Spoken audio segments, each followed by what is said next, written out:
Part I. The Echo in the Marble. The air in Washington, D.C.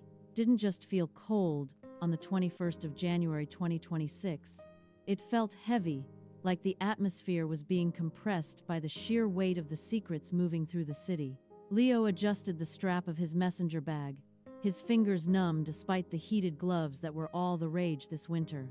He stood outside the Rayburn House office building, watching the swarm of black SUVs and the flickering blue light of a dozen news crews. "You're late, Leo," a voice crackled in his ear. It was Sarah, his supervisor at the Library of Congress's Digital Integrity Unit. The Oversight Committee just finished the tally. It's a landslide. 34-8 for the former president. The Democrats are breaking ranks.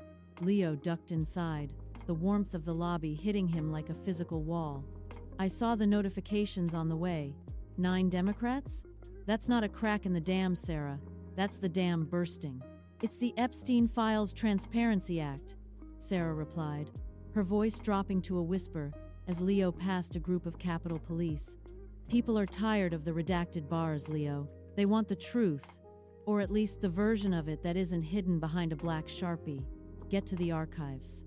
We've been tasked with cross-referencing the new flight logs the committee just released against the 2002 to 2003 manifest." Leo made his way to the basement levels, where the air smelled of old paper and ozone. His job was supposed to be boring, digitizing old congressional records. But since the 2025 Act passed, his department had become the engine room of the most explosive investigation in American history. He sat at his terminal and pulled up the Lolita Express logs. The screen glowed with names that defined the late 1990s and early 2000s.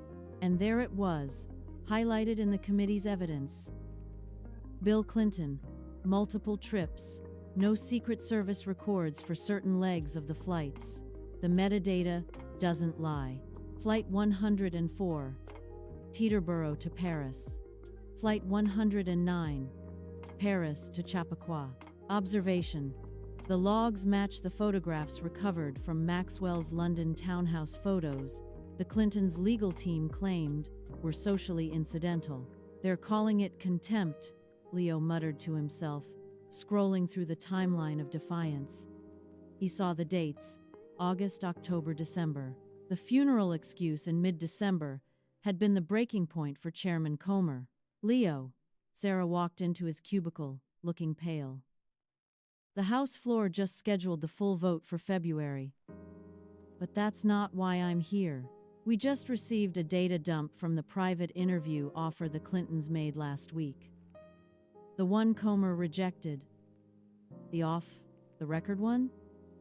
Leo asked. "Yeah, except someone left the recorder running for 30 seconds before the meeting was shut down. It's encrypted, but if we can verify the voices, the partisan harassment defense might just evaporate." Leo looked at the file icon on his screen. It was a tiny 2 megabytes packet of data that could potentially sink a legacy or expose a conspiracy. He felt a chill that had nothing to do with the DC winter. For a 19-year-old who just wanted to study history, he was suddenly the one writing it. Part 2. The Shadow of the Island. By midnight, the Library of Congress was a tomb. Leo was the only one left in the Digital Integrity Unit. The 30-second audio clip sat on his workstation like a live grenade. He had spent the last 4 hours cleaning the audio, stripping away the hiss of the HVAC system and the rustle of expensive wool suits. He pressed play. "Not about the island, James. It's about the 2003 transition. If they see the Maxwell logs from the fundraiser, the no idea defense is gone." A voice deep, gravelly, unmistakably Arkansan whispered. "We offered the written statements.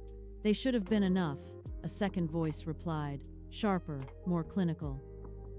"If Comer pushes for a live deposition, we don't have a choice, we stay home." Leo leaned back, his heart hammering against his ribs. This was the timeline of defiance in raw audio. It wasn't about scheduling conflicts or funerals. It was about a transition. He pulled up the Epstein Files database again, searching for 2003 transition. He found a series of wire transfers and social invitations that had been buried in the 2025 document release. The connection map, date event key figures present, March 12, 2003 Maxwell, Epstein Bill Clinton, Ghislaine Maxwell June 04, 2003 Private Dinner, Night Hillary Clinton, Jeffrey Epstein Sep 19, 2003 Final logged flight Bill Clinton, unlisted destination. The committee's argument of "no one is above the law" suddenly felt less like a political slogan and more like a mathematical certainty to Leo. He saw the pattern. The Clintons weren't just avoiding a theatrical deposition, they were avoiding a specific line of questioning. About 2003, the year the former president claimed all contact had ceased. Suddenly, the lights in the archive room flickered. Leo froze. Through the glass partition, he saw a shadow move near the main elevator. "Sarah?" he called out. No answer. He realized then that the Epstein Files weren't just history. They were a living, breathing threat to the most powerful people in the world. The committee's vote on January 21 wasn't just a procedural hurdle, it was a flare sent up in a dark room. He grabbed an encrypted thumb drive, copied the audio and his findings, and shoved it into his pocket. He didn't leave through the front door. He used the old pneumatic tube tunnels, a relic of the building's past, to slip out into the snowy night. He needed to get this to someone who wasn't part of the bipartisan breakdown. But in 2026 D.C., finding someone neutral was like finding a needle in a haystack made of mirrors. Part 3. The referral. February 2026 arrived with a blizzard that paralyzed the East Coast, but the House of Representatives was a hive of activity. The week-long recess had been anything but a break. Behind the scenes, the pressure on the Clintons to reach a deal had reached a fever pitch. Leo sat in the public gallery, looking down at the House floor. He had sent the audio to a secure whistleblower portal, anonymously. He didn't know if it had been heard, but the tone of the debate had changed. Chairman Comer stood at the lectern, looking tired but triumphant. "This is not about theater," he shouted over the murmurs. "This is about the $100,000 fine and the year in prison that any other American would face for ignoring a subpoena. This is about the Steve Bannon precedent. This is about the Peter Navarro precedent. Equal application of the law isn't a suggestion. It's the foundation of this republic." The vote was called. Leo watched the electronic board light up with red and green. The House resolution to find Bill and Hillary Clinton in criminal contempt passed. The gallery erupted. Leo felt a strange mix of awe and dread. The referral was now heading to Attorney General Pam Bondi. The political pressure was, as the news reports predicted, immense. As Leo walked out of the Capitol, he saw the headlines on every screen in the city.